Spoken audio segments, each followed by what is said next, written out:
Manish Chatrat ji, Vincent Pala ji, Gaurav Gogoi ji, Dr. Celestine Lingdo ji, Manuel Badwar ji, Srimati Wansuk CM ji, Ronnie Lingdo ji, PNCM ji, John Antonio Lingdo ji, Sanjay Das ji, Ms. Joplin ji,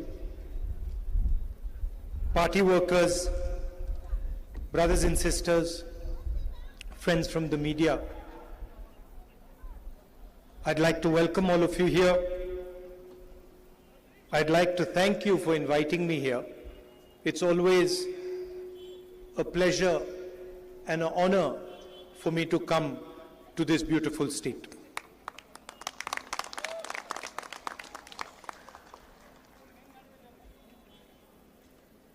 As you know,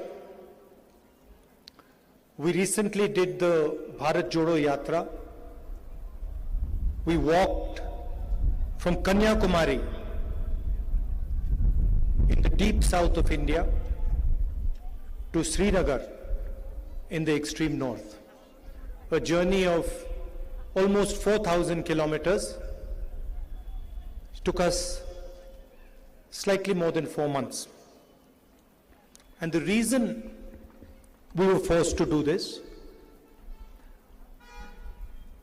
was because the BJP and the RSS,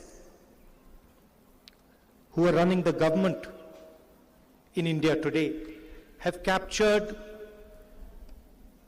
every single institution of the Indian state. Whether it is parliament, or it is the media,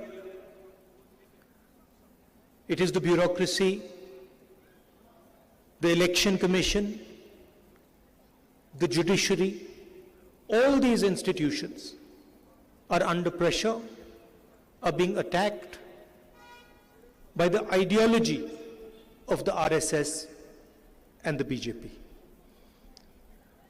And basically, they refuse to accept that India has multiple ideas. That India is not one idea, not one community, not one language, not one religion. But India is many, many different ideas, many different religions, many different communities, many different languages, many different cultures. And that is what the Bharat Jodo Yatra was about. It was a journey of appreciating these different languages, different cultures, different religions. And it was not so much a journey of speaking. It was a journey of listening, of trying to understand and trying to appreciate the diversity of this country. There were members who walked with us from every single state, including Meghalaya,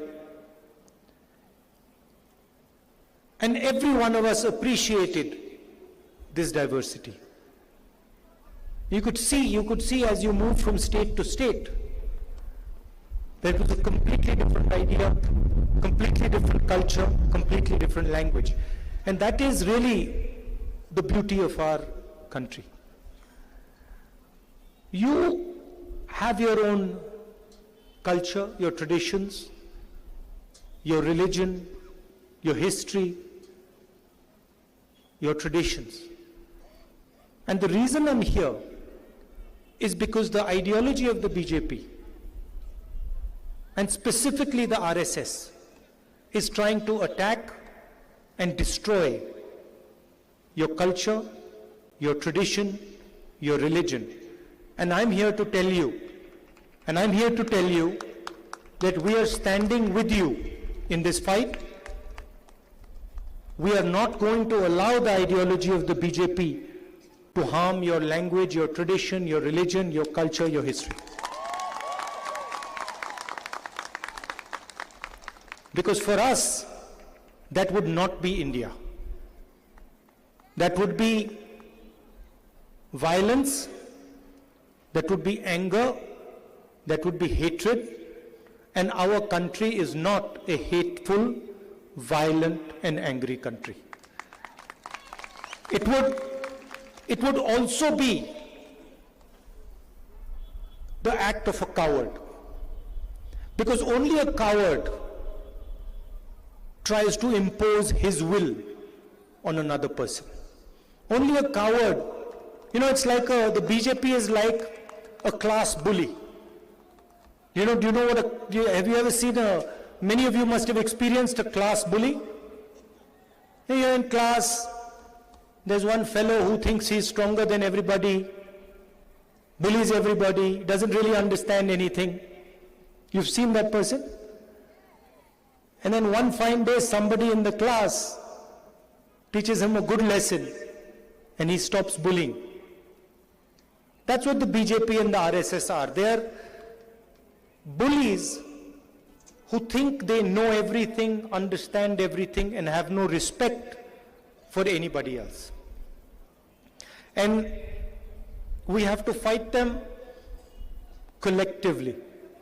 And the way to fight them is through non-violence, through affection, through love, and through respect of each other's traditions, cultures, languages, and religions.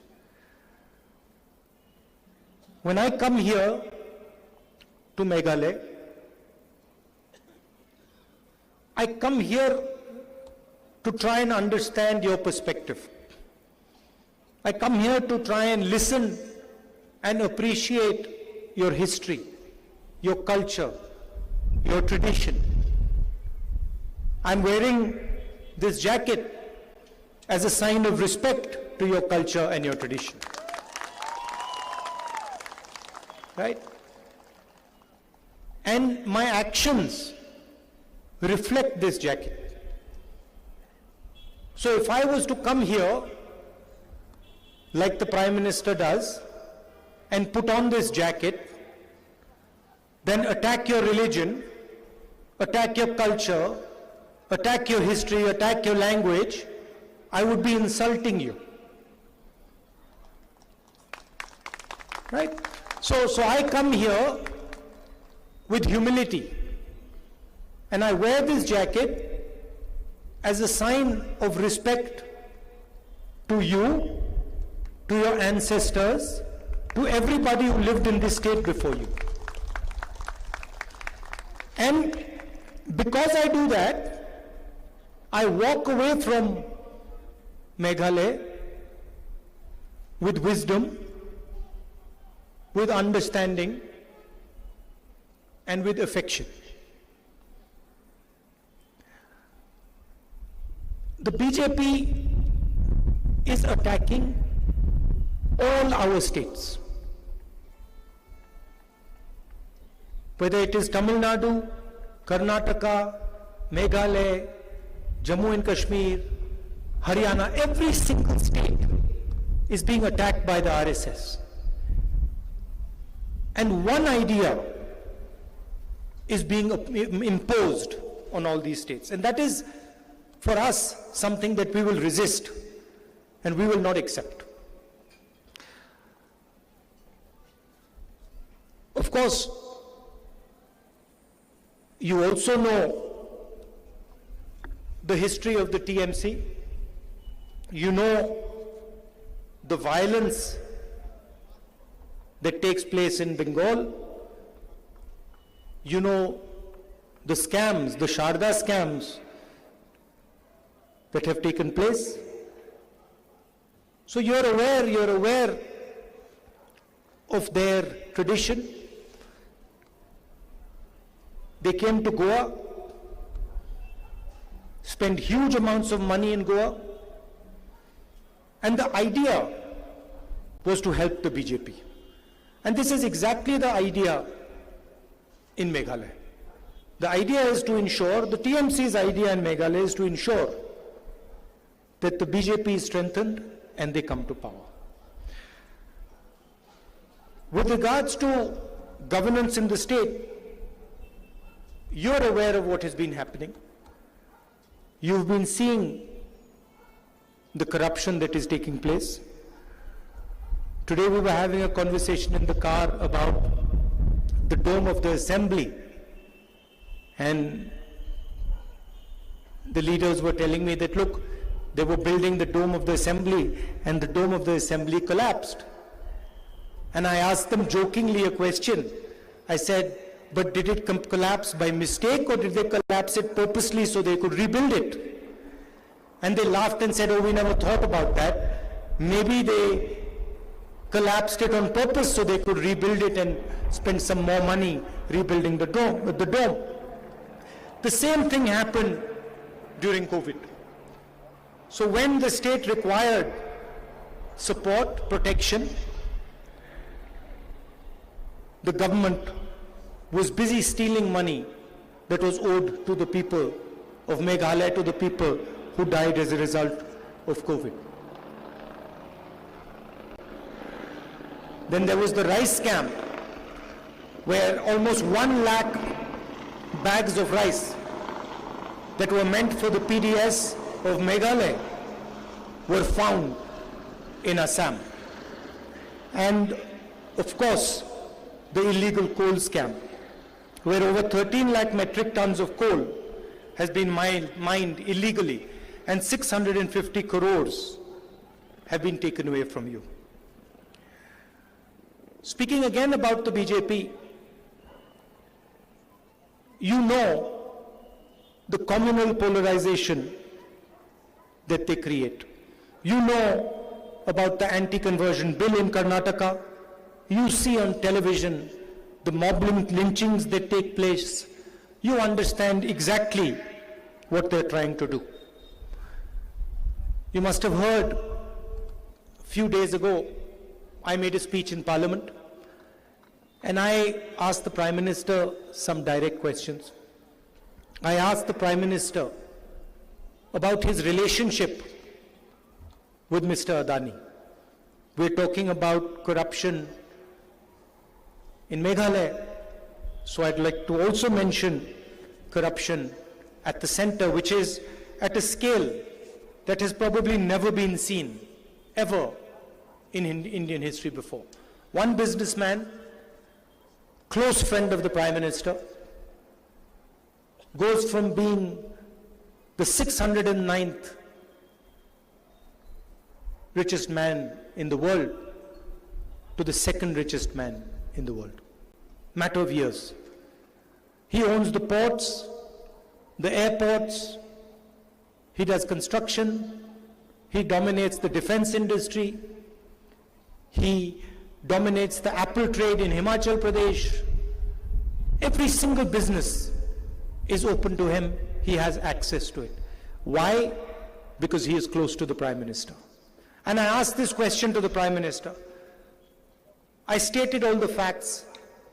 I showed how, without having any experience in the airport business, Mr. Adani gets the most profitable airports in the country.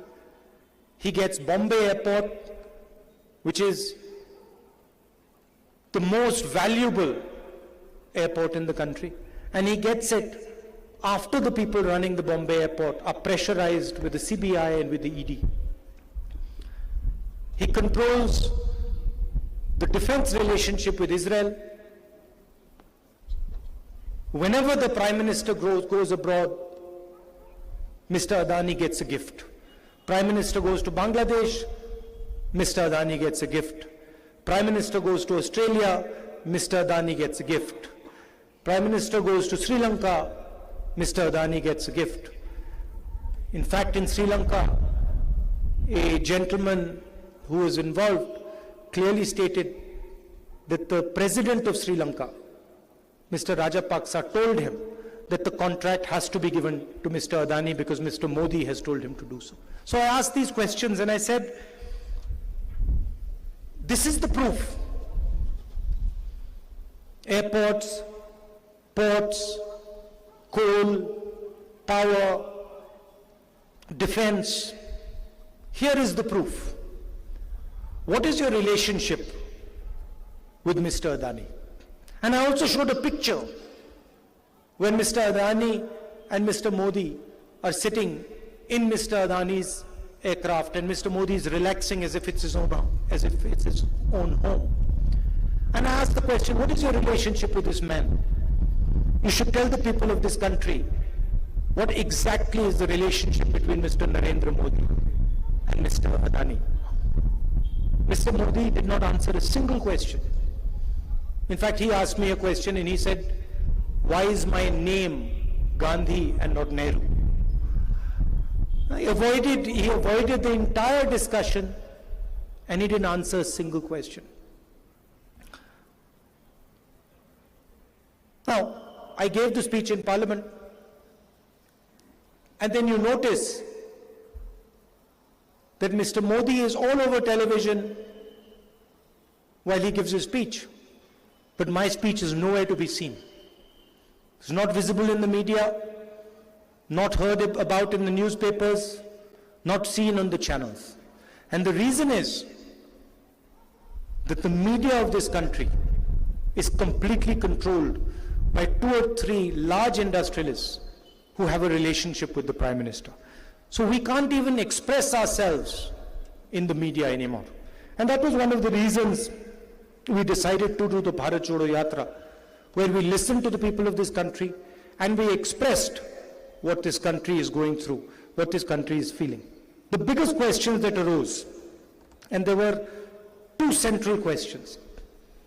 The first question that arose was the large-scale unemployment that is taking place in this country. And I'm aware that it is the same issue in Meghalaya, that you have huge amounts of unemployment. And the second issue was the rising prices. Rising prices in petrol, diesel, gas cylinders, and food products in general. And this was the pain that the nation was feeling. Huge rise in prices, massive concentration of wealth in 2 or 3 people's hands, unemployment, and the division and the hatred that the BJP is spreading. And these are some things that we are committed to fighting. Now, I'd like to come to what the Congress party is saying in this beautiful state of yours. First of all, 47 out of our 60 candidates are fresh, young, below the age of 45, and 10 of them are women. And it is our aim to connect to the aspirations of the young voter, to show a youthful Congress party, but also a Congress party that has experience. And we are talking about providing Meghalaya with an inclusive vision that will take all members of Meghalaya's society forward together. There are 5 major commitments that we're making, and I'd like to mention them to you. The first is focused on empowering women, and what we are proposing is for single mothers below the poverty line, we will give 3,000 rupees every month, 36,000 rupees annually. We will target unemployment and give 1 job per household in Meghalaya. We will make sure that the people of Meghalaya get uninterrupted power supply to their houses and to industry. We will fight the menace of drugs and try and provide a drug-free Meghalaya with strict action against peddlers. And we will provide support to those who are addicted to drugs by setting up de-addiction centers. And finally, we will give you a corruption-free Meghalaya with total transparency in all government transactions by bringing in a new law.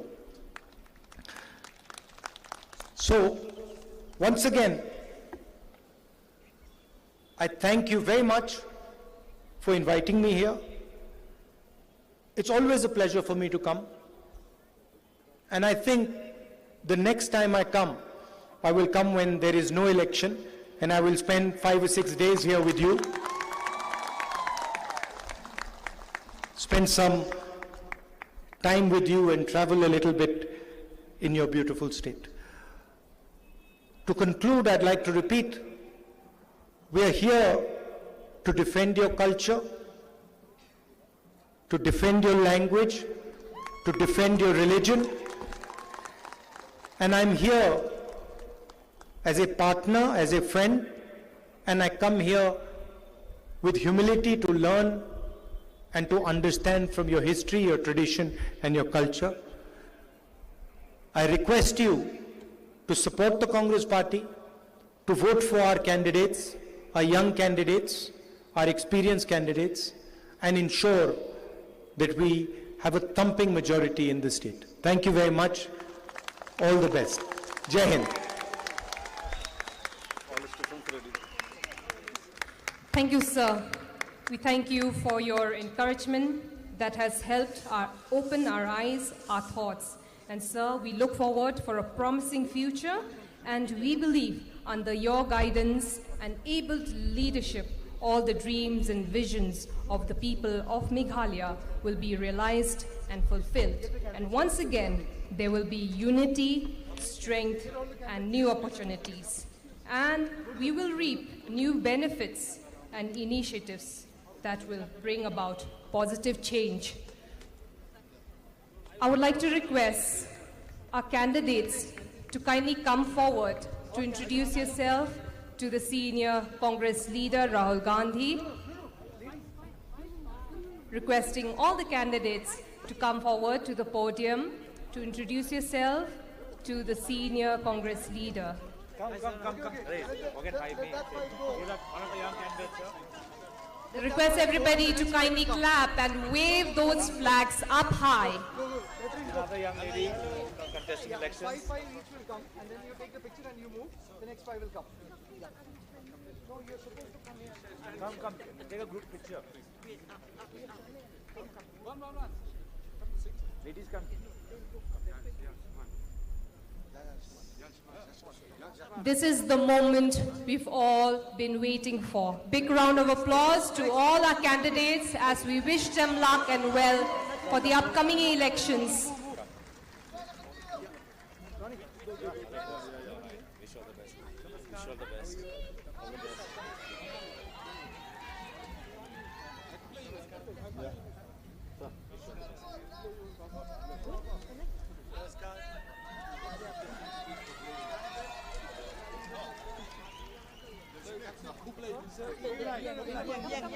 Stand here. Stand here. Stand there, yeah. Are we done?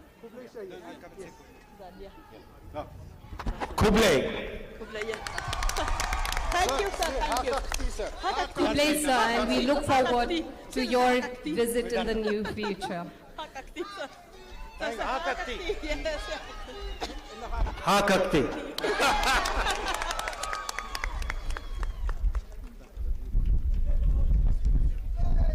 And now,